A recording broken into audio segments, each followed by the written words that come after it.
Puji Tuhan, hari ini kita kembali belajar grit. Mari sama-sama kita berdoa. Bapa, kami mengucap syukur buat hari ini. Tuhan berikan kesempatan kepada kami untuk bisa bangun tidur dan kami menikmati udara yang segar di hari ini. Tuhan pimpin kami, urapi kami untuk mengerti kebenaran firman-Mu dalam nama Yesus. Haleluya. Amin. Kekasih Tuhan, kita lanjutkan pengajaran tentang grit. Ada seorang yang bertanya kepada saya, Pak, bagaimana saya bisa memiliki grit? Sementara hari ini saya ketemu dengan banyak masalah. Dan itu mencuri damai sejahtera saya. Itu mencuri sukacita saya. Itu membuat saya tidak bersemangat dan loyo. Bagaimana caranya, Pak, supaya saya tetap bisa memiliki grit, kekuatan, semangat dan ketekunan untuk terus mengerjakan apa yang Tuhan percayakan kepada saya. Mari sama-sama kita akan lihat bagaimana Alkitab mengajarkan kita harus memiliki grit di dalam masalah yang sedang kita hadapi. Mari kita buka sama-sama Alkitab kita di dalam Yakobus pasal yang pertama ayat 2 sampai dengan ayat yang keempat. Saudara-saudaraku, anggaplah sebagai suatu kebahagiaan apabila kamu jatuh ke dalam berbagai-bagai pencobaan. Sebab kamu tahu bahwa ujian terhadap imanmu menghasilkan ketekunan. Dan biarlah ketekunan itu memperoleh buah yang matang, supaya kamu menjadi sempurna dan utuh dan tak kekurangan suatu apapun. Mari kita lihat bagaimana Yakobus mengajar kepada kita untuk memiliki grit. Cara yang pertama untuk bisa memiliki grit adalah mengubah cara pandang kita terhadap masalah. Ini yang paling penting sebenarnya.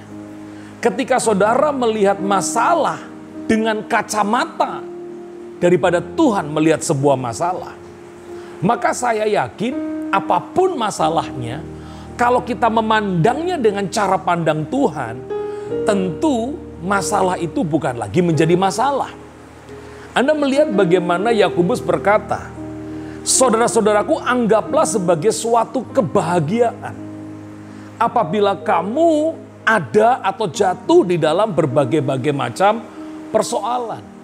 Jadi cara pandang itu menentukan bagaimana kita bereaksi.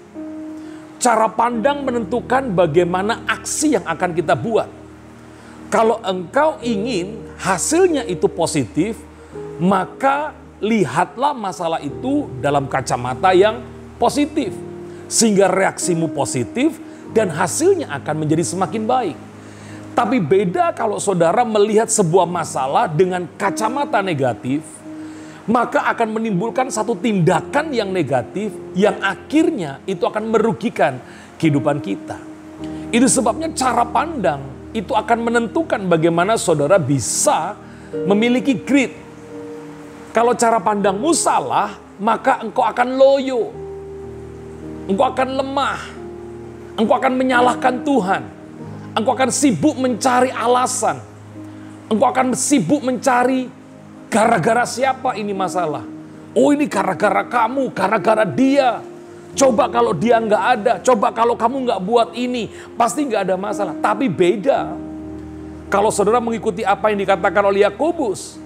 Lihatlah masalah itu sebagai suatu kebahagiaan. Kenapa suatu kebahagiaan?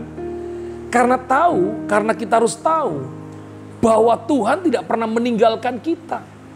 Kalau hari ini engkau percaya bahwa ada Tuhan, maka jangan cuma percaya bahwa ada Tuhan, tapi percayalah Tuhan yang kau percayai adalah Tuhan yang baik.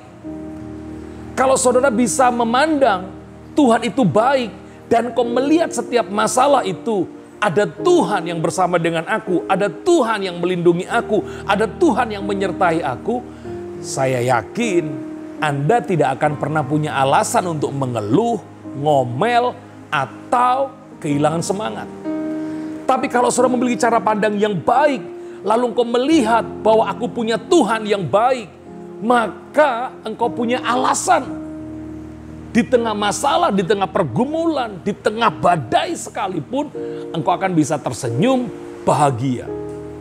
Besok kita akan belajar orang-orang, pribadi-pribadi, rasul-rasul, nabi-nabi, bagaimana mereka memiliki cara pandang yang benar dan mereka keluar dari masalah mereka dengan luar biasa di masa yang akan datang. Dan apa yang terjadi? Grit yang ada pada mereka itu muncul. Padahal mereka mengalami masalah. Padahal mereka mengalami pergumulan yang berat. Tapi pada akhirnya mereka keluar sebagai pemenang. Itu sebabnya untuk memiliki grit pada hari ini, ubahlah cara pandangmu. Pandanglah setiap masalah adalah kebahagiaan. Kenapa? Karena ada Tuhan yang bersama-sama dengan kita. Tuhan memberkati. Mari kita berdoa. Bapa, kami mengucap syukur kalau hari ini kami diberi kesempatan oleh Tuhan untuk hidup. Tentu sebagai pribadi yang hidup kami akan ketemu dengan masalah. Hanya orang yang mati yang tidak punya masalah. Hanya orang yang sudah engkau panggil pulang ke rumahmu itu tidak memiliki masalah. Tetapi bagi kami yang kami hidup ini pasti kami punya masalah. Itu sebabnya biarlah kami belajar memiliki cara pandang yang benar terhadap sebuah masalah. Kalau cara pandang kami benar bahwa ada Tuhan yang bersama dengan kami, ada Tuhan yang bersama dengan aku, ada Tuhan yang selalu melindungi aku, maka masalah itu bukan lagi menjadi masalah. Karena bersama Tuhan kami akan cakap menanggung segala sesuatu. Berkati semua keluarga PMC dan semua kekasih Tuhan. Mari sama-sama angkat tanganmu, terimalah berkat yang telah Bapa curahkan sejak daripada Abraham, Ishak sampai Israel, mengalir dalam seluruh kehidupan semua kekasih Tuhan. Hari ini bahkan sampai selama-lamanya. Tuhan memberkati. Yang percaya sama-sama berkata, amin.